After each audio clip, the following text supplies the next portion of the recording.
ನಾವು ಏಕೆ ಸೀನುತ್ತೇವೆ ಮತ್ತು ಇಂಟ್ರೆಸ್ಟಿಂಗ್ ಆಗಿ ಅದರ ವೇಗ ಎಷ್ಟು ಅಂತ ತಿಳಿದುಕೊಳ್ಳೋಣ.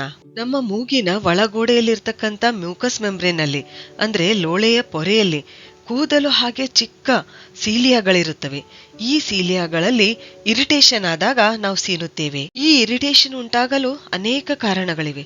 ಅಲರ್ಜಿ ಆಗಿರಬಹುದು, ಅಂದ್ರೆ ಡಸ್ಟ್ ಪಾರ್ಟಿಕಲ್ಸ್, ಪೋಲನ್ ಗ್ರೇನ್ಸ್ ಇವು ಮೂಗ್ನಲ್ಲಿ ಹೋದಾಗ ಇರಿಟೇಷನ್ ಆಗುತ್ತೆ. ಸ್ಟೆರಾಯ್ಡಲ್ ಸ್ಪ್ರೇಗಳಿಂದ ಕೂಡ ಏನಂತಂದ್ರೆ ಇರಿಟೇಷನ್ ಆಗಬಹುದು. ವೈರಸ್ ಮತ್ತು ಬ್ಯಾಕ್ಟೀರಿಯಾಗಳಿಂದ ಕೂಡ ಇರಿಟೇಷನ್ ಉಂಟಾಗಬಹುದು. ಮಸಾಲೆ ಪದಾರ್ಥಗಳ ಖಾಟು ಮೂಗ್ನಲ್ಲಿ ಹೋದಾಗ ಆವಾಗ ಕೂಡ ಏನಂತಂದ್ರೆ ಇರಿಟೇಷನ್ ಉಂಟಾಗಿ ಸೀನ್ ಬರಬಹುದು. ಇಲ್ಲಿ ಏನಾಗುತ್ತೆ ಅಂದ್ರೆ ನಮ್ಮ ಮೂಗ್ನಲ್ಲಿ ಡಸ್ಟ್ ಪಾರ್ಟಿಕಲ್ಸ್ ಹೋದಾಗ ಕೂದಲು ಹಾಗಿರ್ತಕ್ಕಂಥ ಚಿಕ್ಕ ಸೀಲಿಯಾಗಳು ನಮ್ಮ ಮ್ಯೂಕಸ್ ನಲ್ಲಿ ಏನಿರ್ತಾವಲ್ಲ, ಈ ಟೈನಿ ಸೀಲಿಯಾಗಳಲ್ಲಿ ಇರಿಟೇಷನ್ ಆದಾಗ ಟ್ರೈಜೆಮಿನಲ್ ನರ್ವ್ ಏನಿದೆಯಲ್ಲ ಅದು ಮಿದುಳಿಗೆ ಸಿಗ್ನಲ್ ಒಯ್ಯುತ್ತದೆ.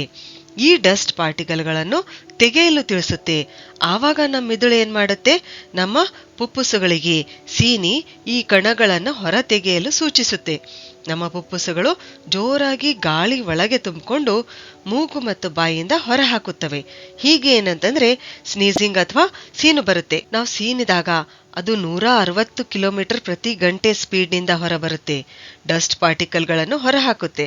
ಆದ್ರೆ ಒಂದು ವಿಷಯ ನೆನಪಿನಲ್ಲಿ ಇಟ್ಕೋಬೇಕು, ಈ ಸ್ನೀಸಿಂಗ್ ಅನ್ನು ನಾವು ಕಂಟ್ರೋಲ್ ಮಾಡ್ಕೊಂಡ್ರೆ ನಮ್ಮ ಆರೋಗ್ಯಕ್ಕೆ ಒಳ್ಳೆಯದಲ್ಲ. ಸರಿ, ಹಾಗಾದ್ರೆ ಮುಂದಿನ ವಿಡಿಯೋದಲ್ಲಿ ಮತ್ತೊಂದು ಉಪಯುಕ್ತವಾದ ಮಾಹಿತಿಯೊಂದಿಗೆ ಭೇಟಿಯಾಗೋಣ. ಧನ್ಯವಾದಗಳು.